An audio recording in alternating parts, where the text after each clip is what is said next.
Hi, host Eric here of Talking to Famous People, and I want to respond to Maria Colvin's comment as she left on the Talking to Famous People famous Facebook page. She says, "Hi, I'd like to present an argument challenging tax equals theft, calling it this for convenience claim. By the way, I'm not a formally trained debater, but I'll try my best.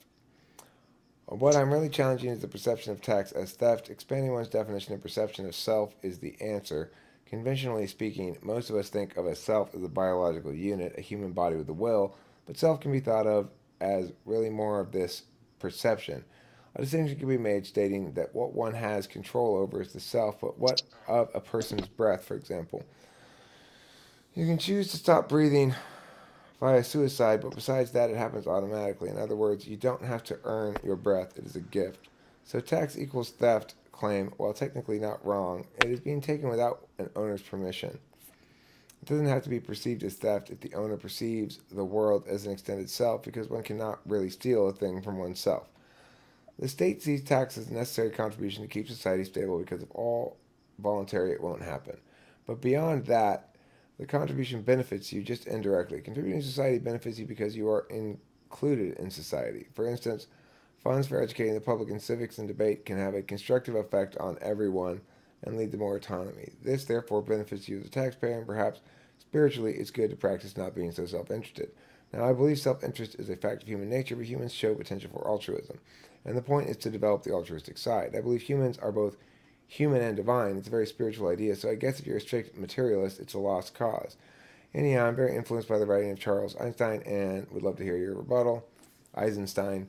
Also, maybe the tax equals theft stance has something to do with the concept of existential terror, aspiration of ownership, existentially insecure, taking without volition, objection, lack of fear, lack of control in life. Okay, well, first let me say that I would point out as my first rebuttal to this, and I'm not necessarily going to rebuttal the notion that tax is always theft. I'm not saying it necessarily always is theft. I understand there may be some necessity for some taxation. It's a difficult line to walk as somebody who believes in negative rights because once you start compromising on the basic position of it, it's easy to become a principled axiom. But the thing is, when you're talking about altruism, you can't have I can't be altruistic if you're forcing me to do it. It's not my altruism. So that's problem number one. You say that some people might view taxation as an extension of the self in some way. Well, that's fine, but others might not.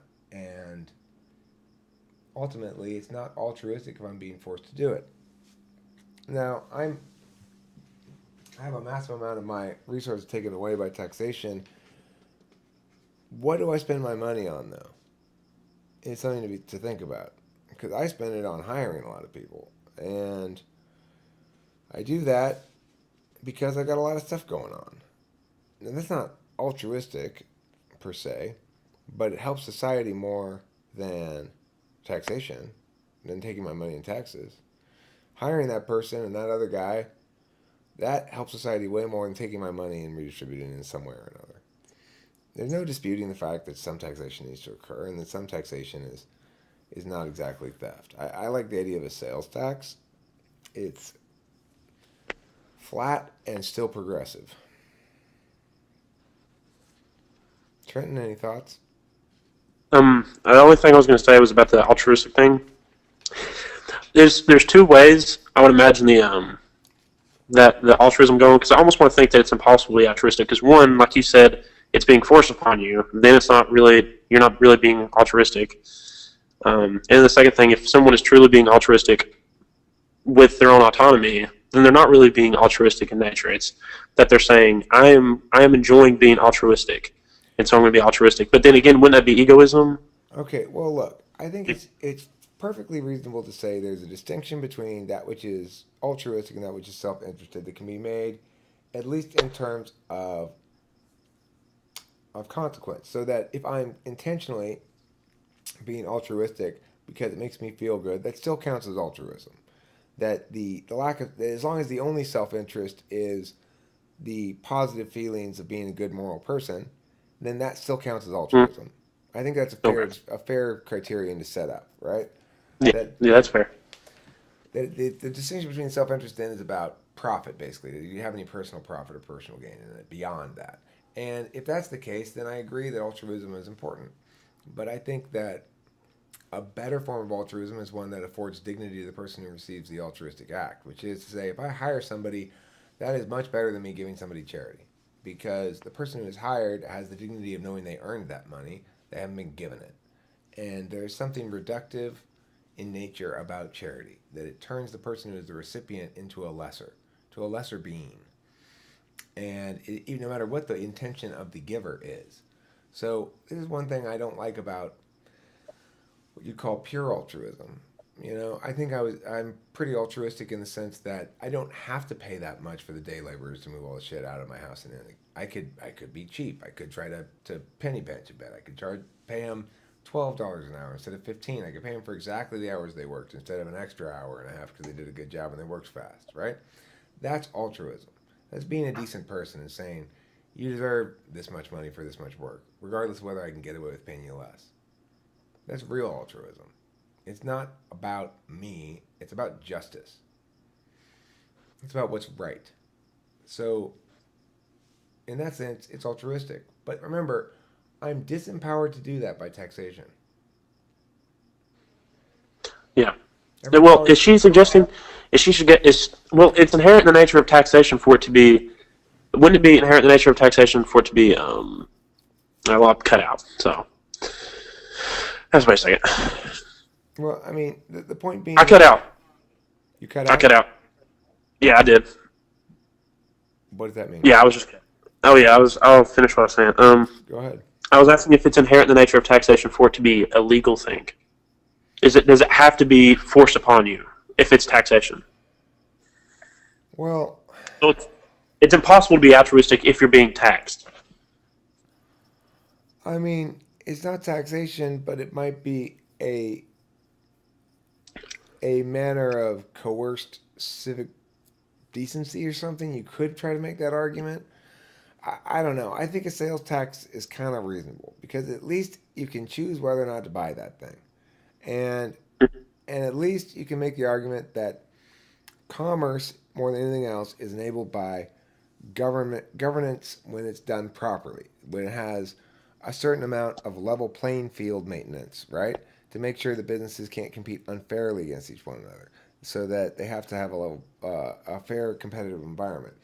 That they enforce civil liability, that they enforce criminal liability for rights violations. All those sort of things that the government does, that they ought to do assist in the management of commerce. And so it's reasonable to say there should be a sales tax. And I think that sales tax can pay for everything the government needs to do. To the extent that it's doing stuff that's not infrastructure or minimum necessary military, I've got a problem with it. It's not what they should be doing. A little bit of environmental regulation, a little bit of marketplace regulation, physical infrastructure, and a little bit of defense. That's it.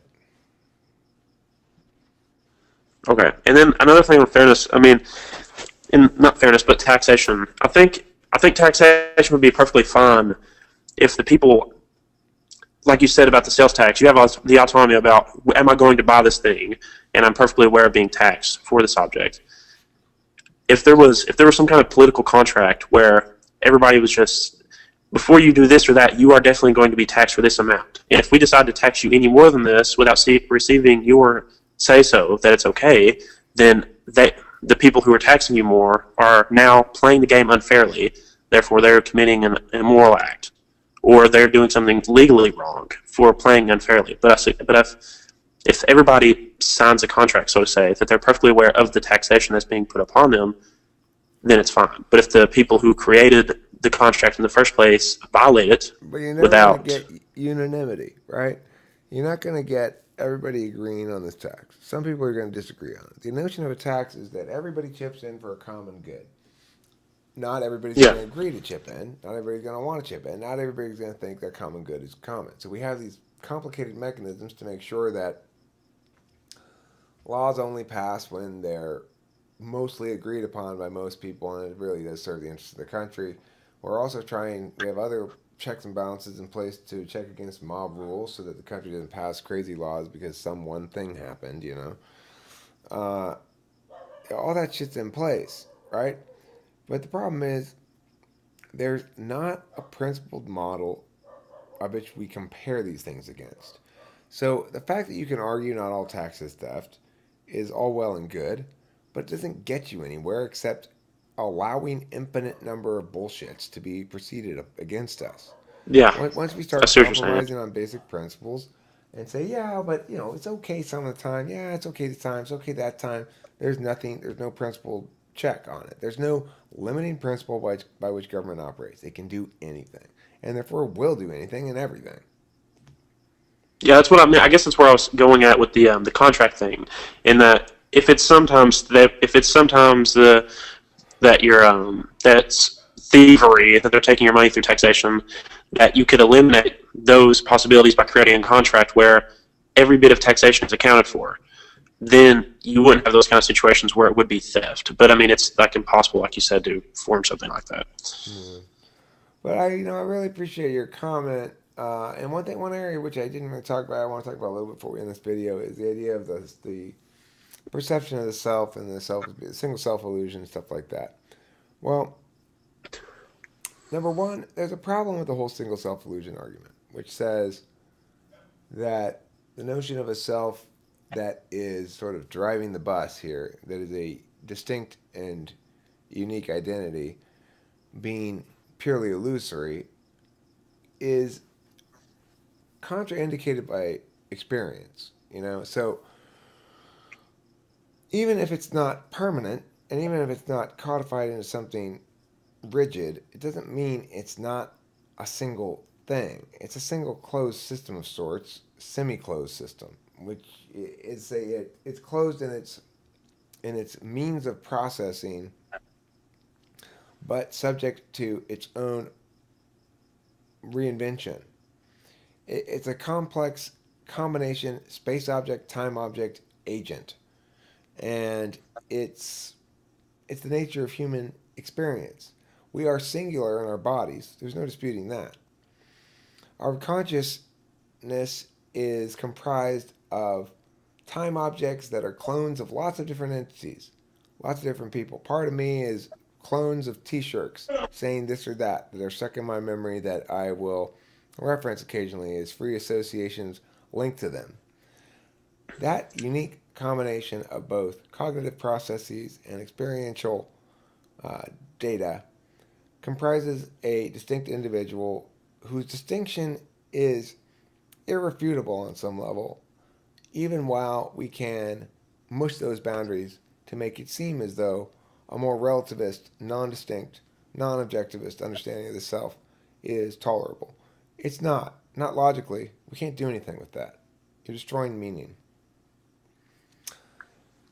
And that's one to grow on. T shirts, any last comments? Um, the idea of the self. Yeah. Well, I would think the only way to discern that there are certain qualities exclusive to you, which would make you like the true self, would be to have an objectively verifiable thing to prove that there is something you have that is exclusive to you. But there's really not. It's impossible to create anything separated from. You cannot think of anything. Here's a task. Try to imagine something. Try to think of something not born out of some kind of sense experience. You can't do it. Therefore, any It's human the can do it. opposite, T shirts. Try to think of any component of the universe that's not part of your observation. I can't. Therefore, you are But that's distinct. not exclusive to me, Perhaps though. That's your you perception are as not well. only distinct, but you are perhaps all the universe. But what I'm trying to say is that those, like if I died, this myself is gone, but these objective qualities that I perceive in my head are still there. So Well, you perceive them to persist after your death because you've constructed a universe within yourself where such meaning persists after you're gone. There's no way to verify that. It won't matter to you. That universe will have completely collapsed, or it will have transitioned into some new universe that we don't know about called post death. The fact that you internalized this set of rules that says the rest of the universe persists outside of you is a convenient, necessary foundation upon which we have to operate to exist meaningfully. but it's no more true than the fact that all the universe is within you, because you can't conceive of any aspect of existence that is not has not come to you by your own observation in some way, shape, or form. But that what I'm confused about. Even if it is my own observation, I cannot. There's nothing that makes that information exclusive to me. That's what I'm trying to say. Okay, I well, how mean, about this? Are there things, if I were to ask you a question that you don't know the answer to, but that has an answer, do you have any reason to believe that answer is already within you? For example, if I were to ask you, what is the name of the elementary school I attended? Do you know the I answer to don't know. that? No, I know the answer to that. Do you believe that somewhere hidden deep within you is the answer to that question? no, Do you have any reason to believe that to be the case? no. Then we are distinct entities. Why? I can figure out though. I can like look it up. Okay, why can you look it up? Because the information exists outside of you. Exactly. So until you learn that information, the name has not yet achieved reality for you, because it's still in a state of quantum superposition. You haven't collapsed it into reality in your own universe because you haven't observed it yet. You don't know what the name is. So that proves that you are a distinct object in space and time. Isn't everything else though? Wouldn't everything be a distinct object in time? Like if my like the this garbage can thing over here hasn't seen the grass outside, so that would make it have it. It would have a distinct self as well. No, another distinct. Well, all physical objects are distinct in time and space. True, but What makes an object an object? How many like would it be boiled down to the elements? a physical That object is that which persists until and unless acted upon. A time object is that which ceases to persist unless maintained by agency in some fashion. So, Jingle Bells, the song, is a time object that is not distinct in time, which means you can have multiple copies of it. Each of us can have it in our head and know its identity, even though we might sing it a little differently in a different key. We'd be singing the same thing. It's got the same identity regardless, but that identity has to be maintained by agents knowing it and or listening to it. If you want to hear it, you got to initiate some sort of action for it to be played, or you got to sing it. That's what makes a time object not distinct in time, in the sense that it does not just exist right now in the way that you and I are existing right now in a unique incarnation with both space and time. Right now, I'm existing in this spot, saying these words for this duration of time. Jingle Bells is not. Jingle Bells exists outside of time in that fashion. I wouldn't say so. Why not? If I could, I'm sure Jingle Bells has some kind of couldn't. I'm not sure what it's called, but where it's document it exactly all the keys and everything right on a piece of paper. Wouldn't that be it? Well, I mean, we all know what Jingle Bells is. We all know it has a specific rhythm and has a specific melody. Okay, Yeah. but it's Jingle Bells whether I go dun dun dun dun dun dun dun dun dun dun dun dun dun dun dun dun dun, or if I say Yeah. Jingle Bells, Jingle Bells, Jingle, it's still Jingle Bells, right? Because its Yeah. identity is contained within its melody and rhythm. That's what makes it a Right. distinct time object, and that distinct identity is is solid and precise, no matter how many times we might reinvent that song into different incarnations. It's still itself, and so it has no platonic form of the sort that you're asking, except the one that I'm telling you, which is its melody and its rhythm. You can change those. You can slow it down and speed it up. It's still got the same rhythmic pattern. You can change the key. It's still got the same interval relations melodically, and those still relate to the rhythmic pattern the same way. So that's what its identity is. That identity is timeless in the sense that two people can be manifesting it at the same time in different keys, and it be same song in both instances, in different spaces and in different times or at the same time. It's not subject to the law of non-contradiction, which says a thing cannot both be and not be in the same time, space, and context. You and I are subject to the law of non-contradiction, except insofar as we clone ourselves with time objects. So when I make a little video, when we publish this is a video of us, little clones of us existing in a time independent fashion like Jingle Bells. Anybody can access it. Multiple people can access it at the same time. It's not subject to the law of non-contradiction. Well, okay. Wouldn't what you just described about the Jingle Bells, right? If me and you were both standing outside looking at each other, right, and I pull a rock out of my pocket, and you pull a rock out of your pocket, wouldn't that be the equivalent of, like, if you said, okay, you have a rock in your hand, and I said, okay, you have a rock in your hand as well, and if we were both doing the Jingle Bells tone, wouldn't that be the equivalent of what you're suggesting with the law of non-contradiction? No, because those rocks are different. Those rocks are different. You might say the Jingle Bells are different too, but I would say rock is a label describing a category of thing, not an individual instance of a thing. Song would be the category label for Jingle Bells. Jingle Bells is the instance of the thing. So that rock is different from this rock. Jingle Bells is different from White Christmas. Okay. Couldn't the Jingle Bells, couldn't it exist as an objective entity as well? Well, I mean, it is every time it's manifest. So when it's playing, it is an objective entity for the duration of it playing. Because it's purely a time object that has duration, you can't understand it holistically without experiencing it over time, right? Like if I look at if I show you this thing, this is a knife. You can experience it holistically all at once. You don't have to spend time processing it, right? If it's right in front of you, if you're holding it, for sure.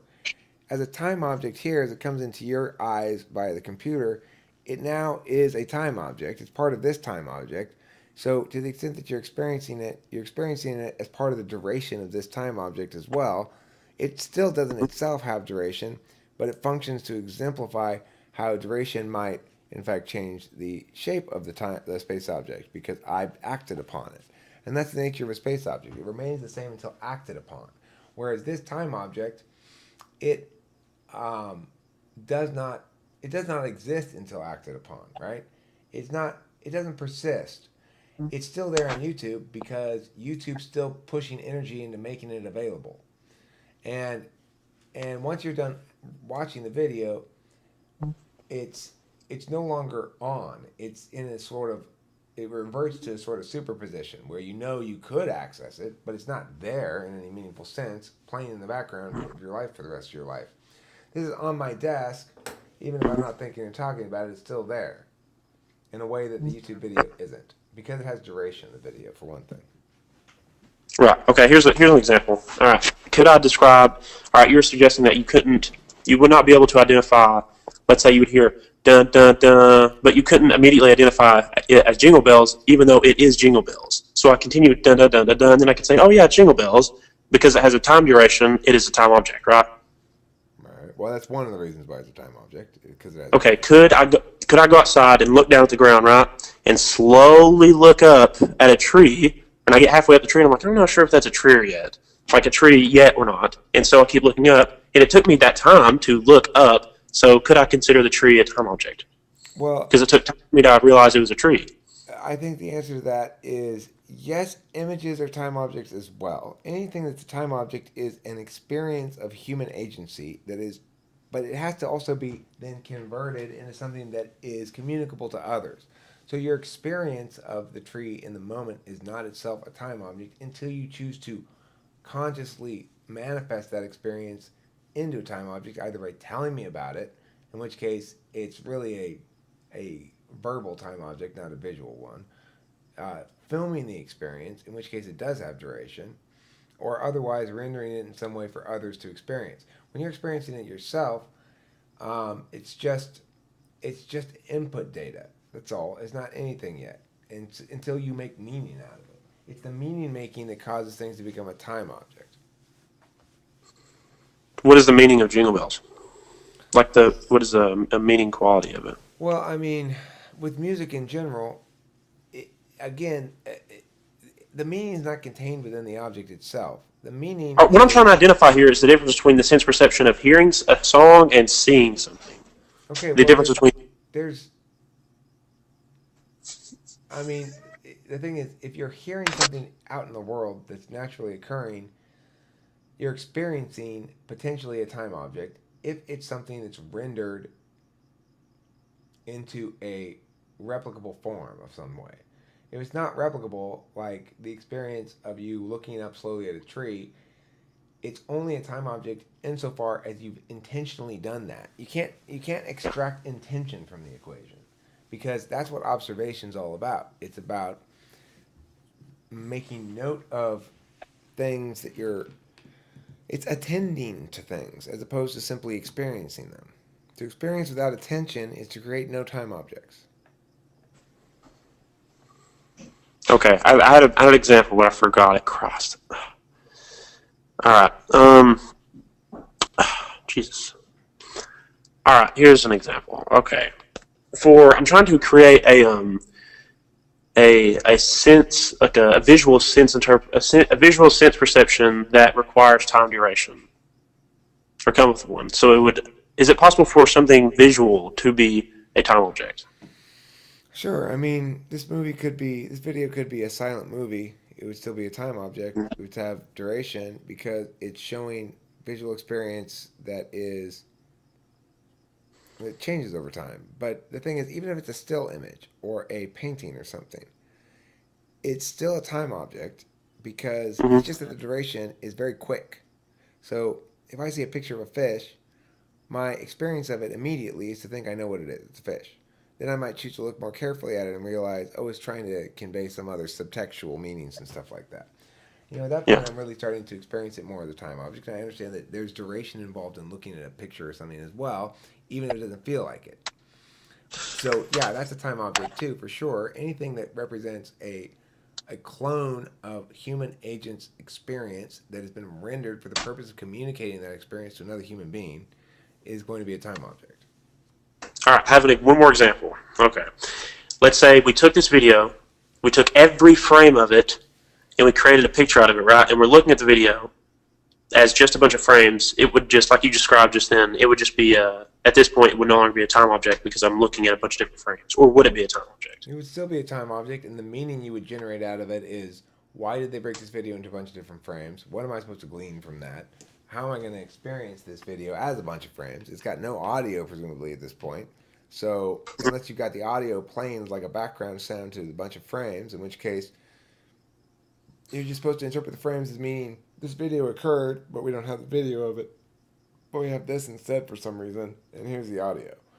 It's like one way or the other, you can't avoid the fact that anytime we are rendering our experiences into semi-permanent form by way of making a video, by talking and recording it, by making a song and recording it, by writing an essay, by writing a poem, by writing an email, any sort of thing like that, we are rendering our experience into these semi-permanent clones of ourselves that have to be initiated by another agent to have real existence.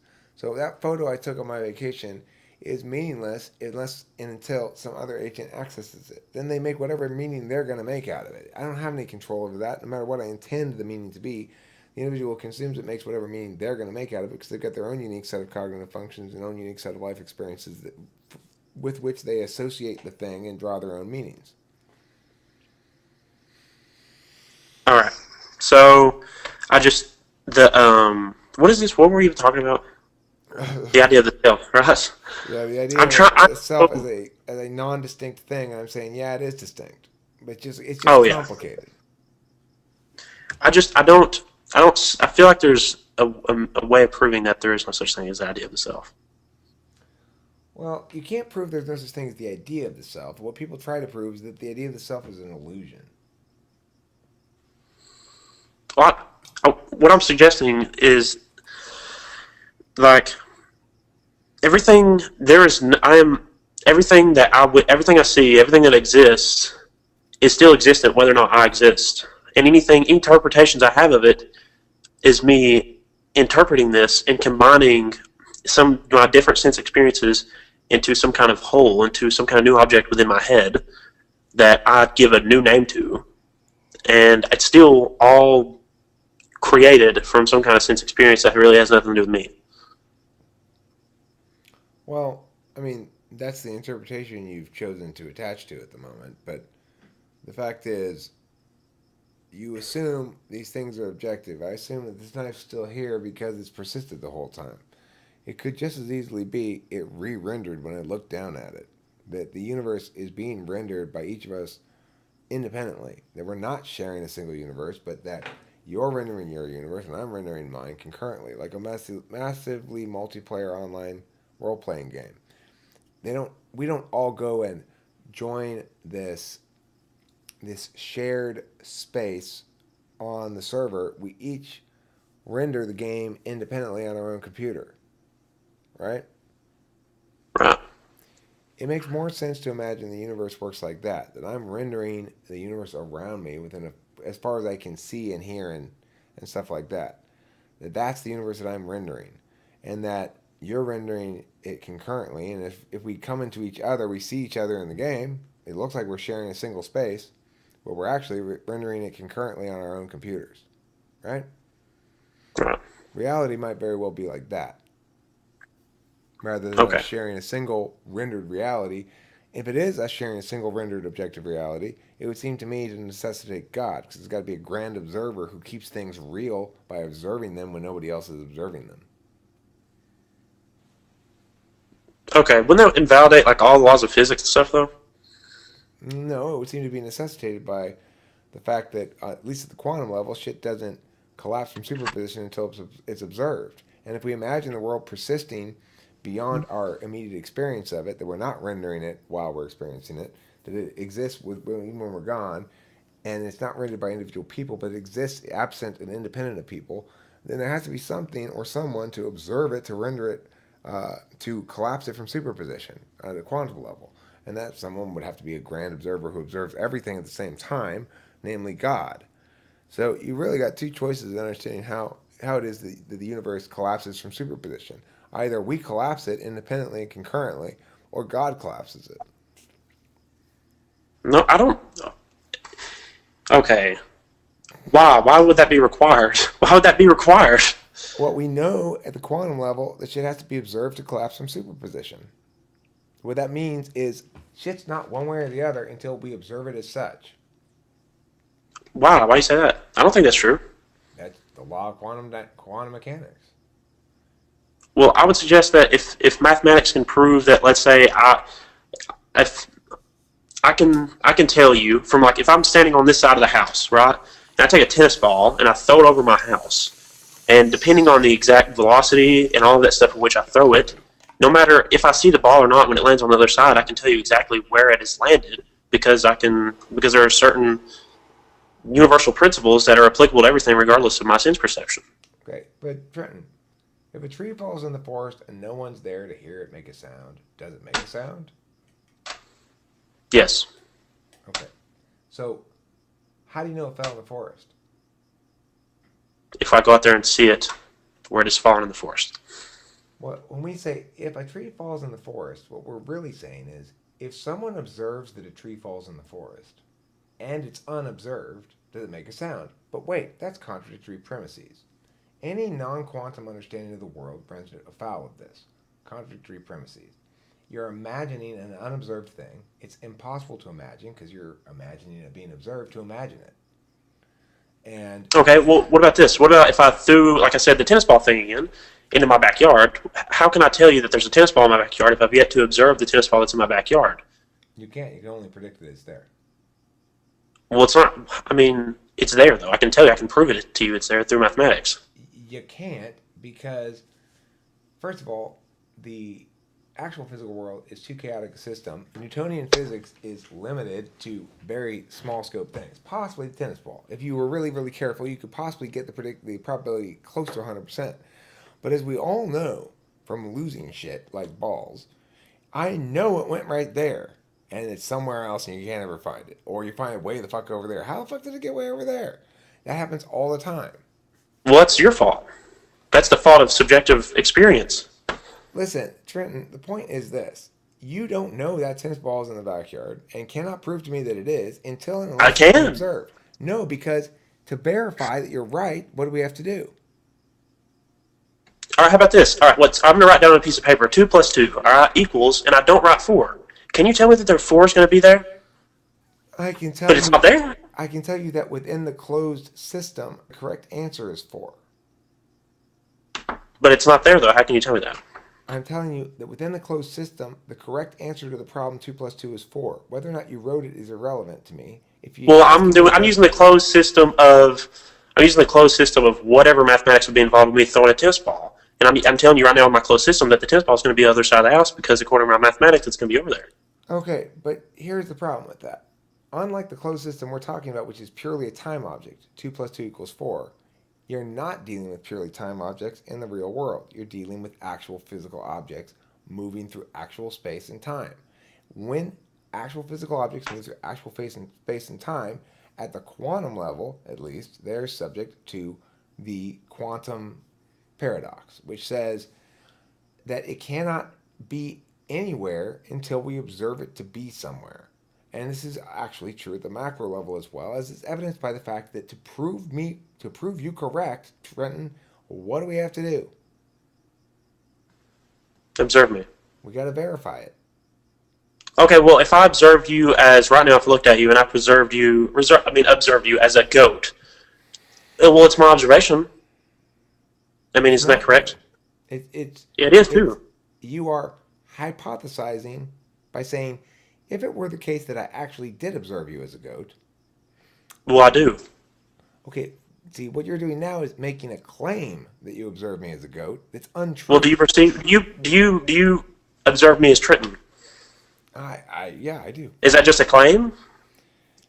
It, it's not. See, this is why we can't divorce intention from truth values, because I'm not making the claim because that's not a point in dispute, and neither is in dispute whether or not I'm a goat. You are making the claim to prove a point, and that point is why the claim exists. So when we evaluate its truth value, we can't separate out your intention from time objects have their own kind of quantum paradox in that regard, and that's different though. But that's a different topic, and I don't want to segue into that because we have to make the distinction. Things that involve space objects and actual passage through time are subject to a different set of laws than time objects which do not involve any spatial component. Okay, all right. Let me use 2 plus 2 equals 4 example again. It is still subject. It is still subject to objective reality in that I'm going to have to take a pen and write down 4, right? No, it's not subject to objective reality because it is a matter of consensus and a matter of the logic of the closed system. So mathematics is a closed system in which, just like grammar, I might say, in this sentence, comma, Eric is the subject of the sentence. But What I'm saying, I'm no longer talking about mathematics. I'm talking about just 2 plus 2 equal 4. For me to write down that 4, I'm going to have to use a pen. And if you ask somebody who is you writing, don't and need to let's say write we're it watching a down video, for it somebody, to. You don't need to write it down for it to be the correct answer. I know that, but it's can you predict that human is going to write down 4 for that answer? I mean, you can predict that human will go along with consensus on the nature of the closed system of mathematics, or you could And predict write down that that 4. human doesn't understand math well enough to go along with consensus about how it works, and thus will guess and write down maybe a wrong answer. You can make those kind of predictions. Well, Sure. wouldn't that be a fallacy in subjective experience rather than objective experience? Because objective reality proves that the answer would be 4 on the piece of paper. No, it doesn't. It proves that the correct answer is 4 according to the rules of the closed system and consensus about those rules. It doesn't prove anything about what's going to be written on the piece of paper because that's a separate question. Okay, where if back to the ball over the back of the house thing, what if I had a camera installed? Would that be considered observing? Yeah, if you're observing it. If I See, was observing the camera? if the camera recorded it and you observed it later, it would be observed when you observed it. If the camera is recording and you're observing it real time, it's observed real time via the camera. Either way, it's a tool to extend your observation in time and or space. Right. What if I took a picture what if I took a picture of every block in New York and I created a massive portrait and I looked at the portrait, but I obviously couldn't identify every frame of the portrait. Would I still be observing New York and it still be existent because of that? New York, according to the Model A versus Model B here. Model A being that we're independently rendering reality. According to Model A, New York doesn't exist. Each component of New York is independently rendered by each individual as they pass through it. What exists is a shared mental map of what New York is that's not even shared exactly, but that each individual has a separate understanding of the architecture of the MMORPG as it's been constructed and realized and manifest through human agency and through human experience. So everything that's done is verified through observation and therefore made real on the physical plane. So all right, let's say when we went to the moon or whatever, right? We had to use a lot of fucking calculus to get to the fucking moon, right? A lot of mathematics based on universally applicable things like the tennis ball thing again. But we had no way to prove. Are you suggesting that it was impossible to predict that we would land on the moon according to the calculations? I'm saying we we made it true by verifying it to be so. But wouldn't it verify that it would be so through the mathematics? We proved the mathematics sound by verifying it to be so. We collapsed the mathematics from uncertainty into soundness by verifying that they successfully put us where we hoped they would. Mathematics are a way to approximate uh, systems that are relatively non chaotic. So, not everything in life can be predicted as causally reducible. Some things can. And it matters how chaotic the system is. So because the Earth spins at a steady rate, and because the Moon goes at a steady rate, and stuff like that, then it's a fairly non-chaotic system. And mathematics is pretty good with fairly non-chaotic systems. When things can't be causally reduced, it means there are emergent phenomena that cannot be predicted by mathematics. And if we were to try to launch a rocket ship based on when that bunch of ants will reach critical mass and have enough ants to build an anthill, and when that anthill will be completed, and what that anthill will look like, then we fail utterly every time because we can't predict that because it's chaotic. Well, well, eventually we could predict it. No, never. It's chaotic. You don't think so? I know so. I You know don't. not. I know not so. Because it's a Wait, I chaotic don't. system. It's like weather. So It doesn't matter how many data points you have. You have every centimeter of Earth calculating data points. You still can't predict weather more than a couple weeks out. It's a chaotic well, that's system. just that's a failure on our part. No, it's the nature of the system. There are lots of systems that are chaotic. Chaotic If systems every can't. reaction, Chaotic systems definitionally can't be predicted because if the, the interaction of their variables involves irreducible causal determinations. Like human beings can't be accurately predicted, not because we don't know enough variables, but because they have randomness built into them. Consciousness includes a randomization factor that makes it impossible to predict behavior. It's chaotic, and the phenomena are emergent from a interaction of a bunch of chaotic systems, and it can't be predicted. hmm. Well, how does that help the idea of the self? Well, I mean, that's why we have chaotic systems because agents are non-predictable because they're distinct selves with distinct sets of interest and the ability to metacognate, which means they're not subject to the rules of a closed system. We are semi-closed systems, which is we can both be influenced externally and we can decide to influence ourselves internally. That makes us incredibly complicated beings, but it makes us distinct beings by definition because we have an inside and an outside. Inside, outside. That'd be your Right. brain. We can metacognate. That's why we're distinct beings. Well, couldn't a squirrel metacognate as well? Well, a squirrel's a distinct being as well. Hmm. Okay, here's another thing about the observing. So nothing is real until we observe it, right? Uh, Nothing's determinate until we observe it. It's in a state of uncertainty. It could be X or Y, but it's Well, how not. do we prove It's it? not anything, right? It's like, is the light on or off? We don't know until we observe it. Well, how do we prove it? How do we prove what? Whether or not, like, because you said that if we observe, like, if I observed you as a goat, why would that be valid? Why would that be invalid compared to you saying that you're interpreting me as Trent? Okay, so if you, the difference again being you're not actually observing me as a goat. You're claiming to observe me as a goat. So Well, you're claiming to observe me as Trent. I'm not. I'm answering your question. Okay, that's different. I'm not disputing that you are Trenton is not something I'm disputing, nor is it something you're disputing. That I'm a goat is something that I'm disputing, and it's a Why? claim, and it's a claim that you're making in order to make an example of how observation can't possibly be the thing that I say it is. But what I'm saying is you're not talking about observation, you're talking about observation. So you're right. People can make false claims about observation. That's not the same thing as observing. Well, what's observing? It's the thing that collapses things from superposition. Well, I'm collapsing you from superposition to a goat.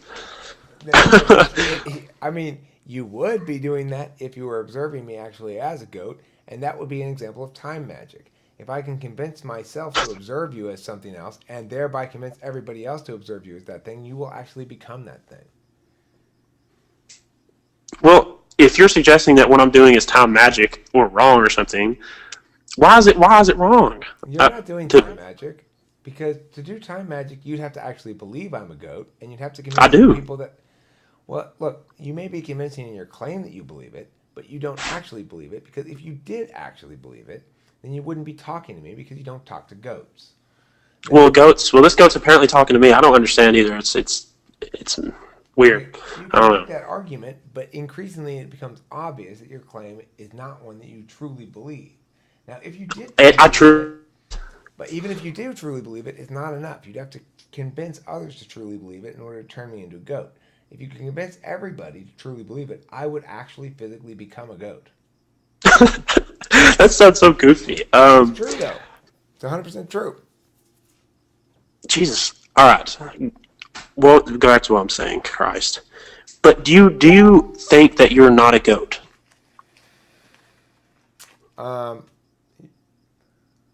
I observe that I'm not a goat, and your Why? observation is actually a claim. That's the difference. Why is your observation not a claim? Well, because it's not an argument. Well, I'm not. I didn't say I was arguing. You said that you're not a goat. Apparently, you've observed I yourself and you didn't said you're say not a that. goat. I said I observe that I am not a goat. I don't claim that I'm not a goat. You claim that you observed that I am a goat. If you actually observed that I was a goat, you wouldn't need to make the claim. I observe that you're a goat. Congratulations. Good job. What do you observe yourself as? Well, I observe myself as a non goat, and I'd point out that if you were right in your observation, I would observe myself as a goat as well. Oh my God. Well, I don't think you're right in your claim because if you were right, then you would identify yourself as a goat. But Yeah, I'm but you wrong. see, here's the problem you face with this line of argumentation. I'm not. For for you to be right, we have to agree. Okay. Well, nobody's gonna be right then because I don't agree with you being a human. For me to be right, you don't have to agree. For you to be right, I have to agree. That's the problem you face. I'm just suggesting that if everything's about how we observe it, then I could say I'm observing a unicorn right now in my room Not right enough there. for you to observe it that way. That's not effective time magic. You have to get everybody else to observe it that way as well. Then you've got time magic. Okay, well, let's say somebody's in a theater, right? Somebody who shot up a theater. Okay, and he's sitting there. He gets up, he shoots everybody. And when the police investigate him, he's like, "Oh, well, I interpreted or I observed that there was every one of them were claiming they were going to kill me." And they were like, "Okay, yeah, I saw your line."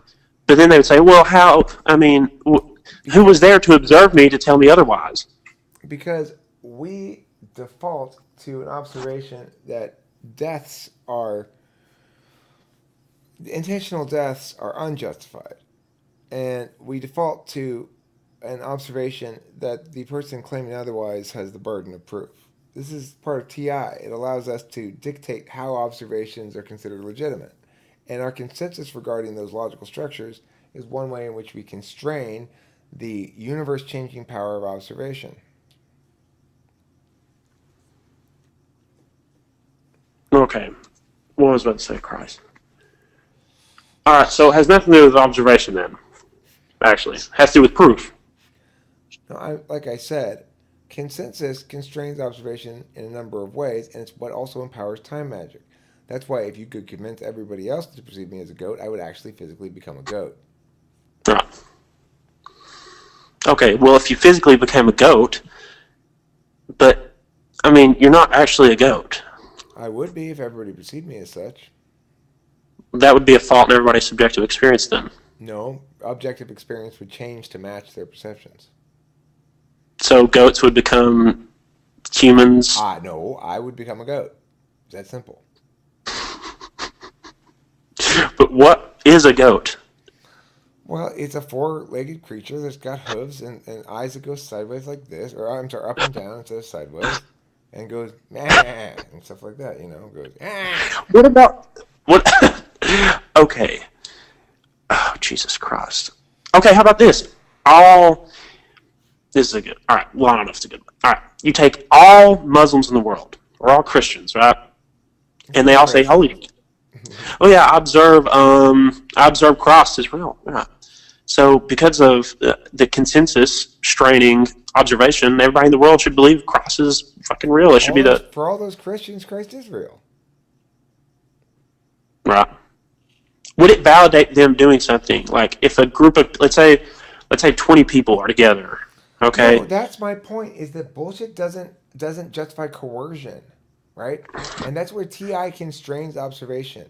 Your observations are fine provided they are within your own universe and don't enforce coercion upon others. It's a complex set of rules, but it all makes perfectly good logical sense. No, that would not justify coercive acts.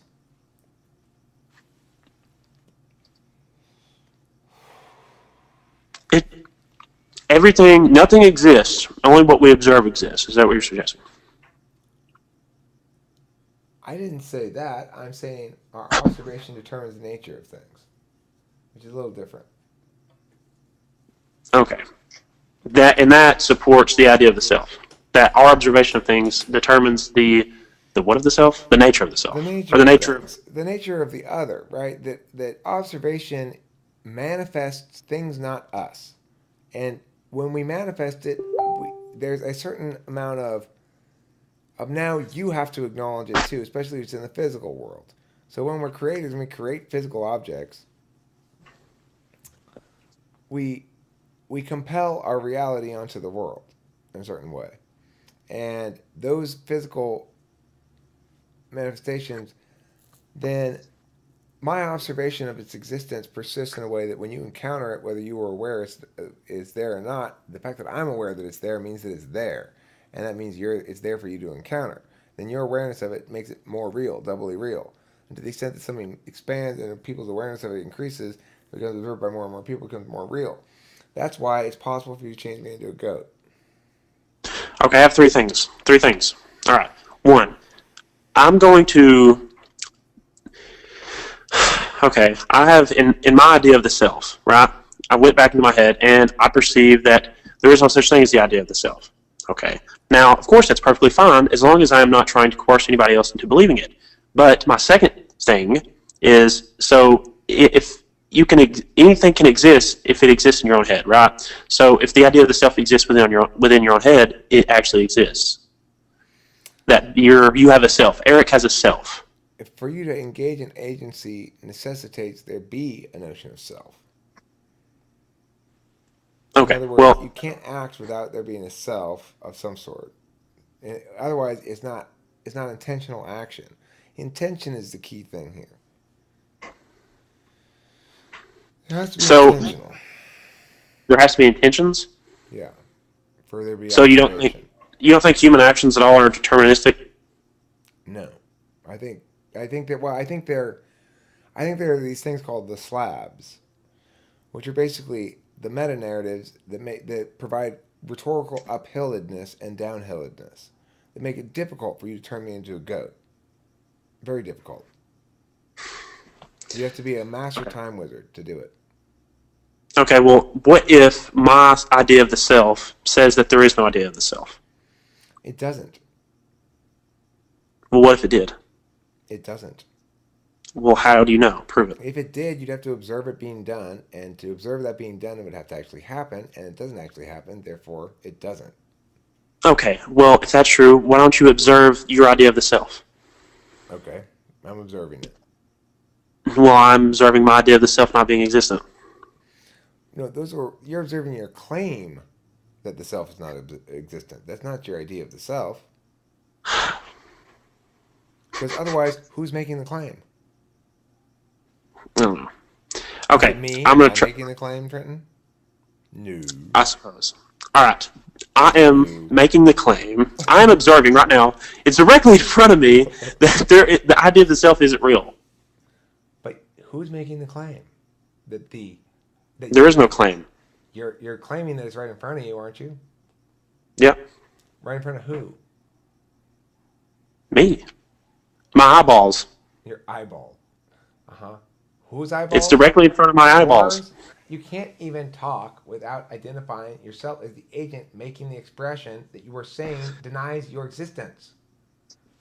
No, I'm not. Yeah, I am. I'm suggesting that this entity right here with my eyebrows and my eyeballs and my lips is me. That's what I've named myself. That's the object. I've named it me. So why? Like that chair over there, I've named it chair. No concept of self. You obviously have one.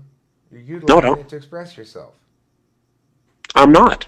I'm identifying objective variables. What you keep using? This one-letter pronoun. What is this one-letter pronoun you keep using? What? What are you referring to? The one-letter pronoun. The one-letter personal pronoun that you use to begin so many of your sentences. I don't know what you're referring to. Are you referring to me? I. The word I. Oh, I. Yeah, it's me. It's this object right here. Okay, so why do you think that there's no distinct self? Because I observed it over there. You observed what? That there's no self. But you didn't. Yeah, I did. No, you're making that claim. You're saying, I observed the claim that there's no self. That's different than observing that there's no self. To observe that there's no self makes no sense, right? Because who's doing the observing? I am. The self. No self. Me. This object right here. Okay, so then is that object right there somebody other than you? No, it's me. I've named it me. Who I own named it. it you? Me. The self. The person I identified right How here. do you define self?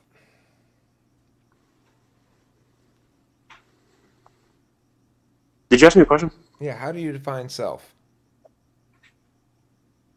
Something embodying traits that are exclusive to them. Is your distinct physical object a trait exclusive to you? Me? Is your distinct physical object, called your body, a trait exclusive to you? No. So other people might be in that body sometimes. Yeah, other people might have these kind of features. No, I don't mean a similar body. Remember, objects are subject to the law of non-contradiction. No two things can both be and not be in the same time, space, and context. So I'm saying, is sometimes that distinct physical object occupied by somebody other than Trenton? It's possible. Has it happened? Not yet. Okay. So if you are able to distinguish between one entity occupying that body and another, then these entities are distinct. And that means necessarily that one of them is the self, if you are this one you call I. You can embody me, which is me. When I say me, I'm referring to this physical embodiment here. Like you. I cannot be no, your body. Yes, you could. I could saw my face down the middle, and you could get inside of me, and you could do all the shit I just said. I mean, you could easily be me. You could tape my face over your face. You'd be me. That's equivocating on the point of my consciousness actually entering your body and controlling your physical motions. That's different. No, I'm suggesting that your physical body is now has my face that's been cut off over it. So it is now Eric, me. All right, Trenton. Well, the thing is, what you're trying to dodge and what's unavoidably true is that there's somebody making these arguments. Now, you may Me. try to define that as distinct from the self, but any such distinction is arbitrary and false definitionally. You know that to be the case. Also, you No, don't no. believe these claims because if you did, you wouldn't be speaking because you wouldn't be a distinct entity. Now, I'm the not a reality distinct is entity. you're predicating these arguments on the fact that your body is somehow distinct from yourself, but your I would body not is be a not the distinct one entity. I expressing would. ideas, Trenton. Your body is not the I, one expressing ideas. Your consciousness is. And you and I well, both know and are fully aware of the fact that your consciousness is distinct from no. mine. I've proved it. You've not answered my point about consciousness changing into bodies. You've talked about slitting your body open and sticking my body inside of it. That does not address my point. It's non-responsive and it completely defeats your position. No, okay. I'm gonna tell you why I'm sitting here talking to you and how I'm able to give you ideas without a consciousness. And it's that I have a need. My entity, this object, would no longer be existent if I did not socialize and I did not eat food and I did not Entity talk. distinct from self Otherwise, I would how? become. Huh? Entity distinct from self how? This. I'm just. What are you referring to? What? You're saying your entity is distinct from Yeah. yourself. How? There is no self. How is your entity distinct from the self that is not existent? It's not. Okay, so then your entity is a synonym for self, isn't it? No. Yes, it is. You can't draw a distinction between the two. They're the same. I am Trent. I am an object, and this Trent object would no longer exist Draw a unless I distinction between the word entity and the word self. You used the word entity. Draw a distinction between the two words. entity. It is an object with traits that I have exclusively identified to be things that are under the definition of Trent. Distinguish that between the word self. What does the word self mean that is different from the word entity? The self is something embodying traits that are completely exclusive to it, that are not objectively verifiable. Nobody defines the self like that. Well, okay. You're arguing against the straws to straw men. That's not what self means. You know that's not what self means. Your What definition does of self entity, mean? even crafted to avoid distinction, to allow you to distinguish between self and entity, has failed to do so. Okay, what does self mean? I'll go with your definition of entity. Now, you make a meaningful distinction between the two. Between entity and self? My definition of self, as your definition of entity being the same, is perfectly reasonable and within the bounds of general consensus about what the word means. Now, you're trying to draw a distinction to say that there is no self. Draw that distinction in a meaningful way. You failed to do so far. The self is something embodying traits that are exclusive to it that are not objectively verifiable. So you're defining it as non objectively verifiable, correct? The self, yes. Okay. So I disagree with that definition. I think that definition is begging the question. The question here is why should we deem the self less objectively true when all of the evidence in front of us, including the pronouns we use, indicate that the self, namely the entity embodying your physical body, is in fact distinct? You're the one making the claim of this contrary to evidence is right in front of our face. You're using pronouns that refer to a self. They have an antecedent, the word they refer to. Okay? That word is Trenton. You're trying to say that an individual named Trenton who is distinct in body and who is expressing thoughts is somehow not a self. But that's Mm. simply wrong. I'm gonna tell you why it's right. The reason why it's right is because I am there. I am just like I said. I am an entity that would no longer exist if I did not eat, talk, and do everything I'm doing. I would no longer exist, and because of that, I am an objective entity. I don't have to have a consciousness But or a you self. do. I don't. Okay, but here's the problem you have.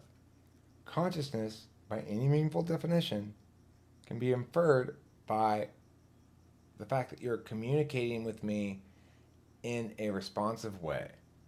So, look, here's the deal. there's a certain amount of responsiveness that indicates active consciousness and a certain amount of responsiveness that indicates machine level consciousness. Humans are still trying to find that self-aware, right? That line of self-awareness, and it's a complicated metaphysical issue. But the reality is you do possess self-awareness, and that is a distinct quality from things that do not possess self-awareness. You may try to claim you don't possess self-awareness. That doesn't change the fact that you're self-aware. How can you prove that I'm self-aware? I don't need to prove it for it to be true. What? You don't need to prove it for it to be true.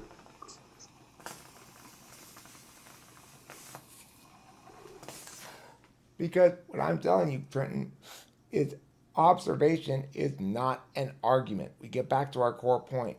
You're trying to say observation and argumentation are the same thing. They're not. How can you prove that it is the self is real? Again, what are we arguing about? We're arguing about the nature of observation. You made the point that I can't prove observation because I can't prove the self is distinct. However, it's backwards, as I've tried to indicate multiple times, that in fact, you have the burden to indicate some instance of something unobserved. You failed to do so utterly. When I pointed out that if in fact the self does not exist, try communicating without this pronoun I, which has an antecedent, namely it refers to something specific. That specific thing is in fact the self. You failed to account for this. I did account for it. When I pointed out that your meaning of the word entity is not distinct from the meaning of the word self, and that your meaning of the word self is arbitrarily defined in order to allow you to win this point for no reason other than you've mistaken, again, observation for argumentation, you failed to address that point. Now, I have not failed to address that point. But what did you say in response to it? I suggested that this body right here, these things that are exclusive to the idea of Trenton Shirks, is I. That's what I'm referring to when I say I. Right, but I asked you to distinguish between the word self and the word entity, which you use as a synonym for I, and you failed to make that distinction, therefore my point stands. Can you make the distinction? I'm trying to say there is no distinction, Trenton. Between your if there's no distinction, can I call that chair over there the self? My self is the chair over there. There's no distinction between Trenton's use of the word entity as referencing a object named Trenton as is the word self. That's my point. You failed to draw a distinction. You've simply you could call yourself anything you want. You don't understand the difference between making a claim that's defensible or indefensible, and you don't understand who's making the claim here. When I say entity, if I'm referring to the objective qualities of myself, and you're saying that entity and the self are synonyms of each other, then yes, of course, this is myself. Okay. This object here. So then your notion that you can prove the single self illusion doesn't even exist. Not even that it's illusion. That was not even my point. I never said that the single self illusion wasn't. We can check the. I said it was non-existent. Magic Sky friend. Check the video. I never said the single self was an illusion. I said it wasn't real. Check the video. I swear to God I didn't. I promise. Okay, but not real. Meaning what? It's not real. That's it. That's all you mean. Not real. And by real, there's no further explanation to be said about the word real. It's just not real. Yeah, it's non-existent. Doesn't exist. I'm just saying what my base argument is that there are no qualities that are just exclusive to one individual enough to be able to make them identified different than any other human who's ever existed or any other thing that's ever existed. Even though we all treat each other as distinct, we all have different names, we all have a different unique set of both, when you combine both cognitive function stacks and experience, right? We have a unique set of shit, right? We behave as individuals. You refer to yourself as I. It's the antecedent to which refers to a specific individual. Don't stop using that point, because I told you I was referring to this objective entity. And you fail to distinguish once again between entity and self. You've already then acknowledged I said they're the same thing. Then you said it means the same thing, and then you proceeded after saying that to tell me the self that doesn't exist. So Trenton, this is what we call someone being completely full of shit. The difference between the self, I'm referring, if you, under your definition, that's what I'm agreeing on. You said that the idea of the entity and the self are the same thing. I never said that. I'm just agreeing with what you said, but in my terms of the self, I don't believe in it. That's my What I'm definition telling of the you is self. Your definition of the self is your the same thing as definition entity. of entity as an individual thing named Trenton is no different from anyone's definition of self. That's what I'm telling you, Trenton. And you're trying to quibble over a distinction that is so minuscule it doesn't even exist. And I, trying to still win this argument despite the fact that I have abundantly demonstrated the fact that you're not saying anything of any meaningful purpose whatsoever. That you once again you are talking about different claims rather than actually what's being disputed here, which is the point about observation and about the self. You're not interested in either of those things. You're only interested in finding some tiny way in which you can be contrary. Okay?